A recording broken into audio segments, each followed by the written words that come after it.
L'évangile de ce vendredi saint est un long et dense évangile dans lequel on risque peut-être un peu de se perdre. Alors pour vous proposer de l'incarner davantage et de voir dans notre vie comment il résonne, je vous propose de l'explorer à travers 4 figures qui y sont présentées. La première, c'est la figure de Pierre. Pierre qui renie le Christ dans cet évangile. Mais attention, son reniement n'est pas un retournement de veste, comme on dit. Il ne change pas d'avis en se disant que ce Seigneur qu'il a suivi avec tant de zèle, brusquement il l'abandonne. Non, Pierre est déboussolé, il ne comprend pas ce qui lui arrive. Et il est à notre image finalement. Bien souvent, il nous arrive dans des situations où nous sommes déconcertés, déboussolés par ce qui se passe, parce que le Seigneur nous demande.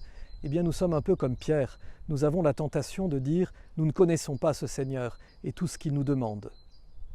La deuxième figure que je retiens de ce long évangile, c'est la figure de Pilate.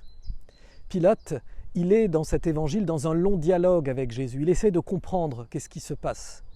Mais à la fin, il démissionne. Il s'en remet finalement à la décision des autres. Et là encore, Pilate nous ressemble. Parfois, nous approfondissons notre foi.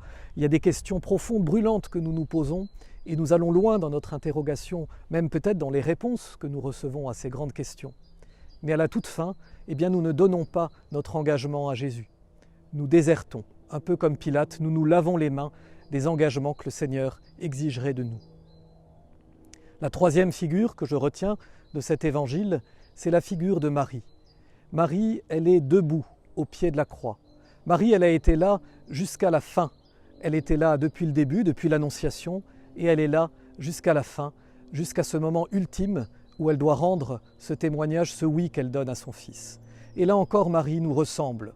Nous ne sommes pas seulement des petits Pierres qui sommes parfois déboussolés parce que le Seigneur nous demande, ou des petits Pilates qui vont abandonner le Christ aux moments les plus cruciaux. Nous sommes aussi comme Marie, nous sommes aussi faits de ces belles fidélités qui accompagnent le Christ à tous les moments de son parcours, à tous les moments de notre vie, même quand nous ne comprenons pas, parce que Marie, rien ne nous dit qu'elle comprenait à ce moment-là ce qui se passait. Et dans ces situations, sachons accueillir les dons que nous fait le Christ, comme par exemple le don de la présence du disciple bien-aimé au pied de la croix qui est confié par Jésus à Marie.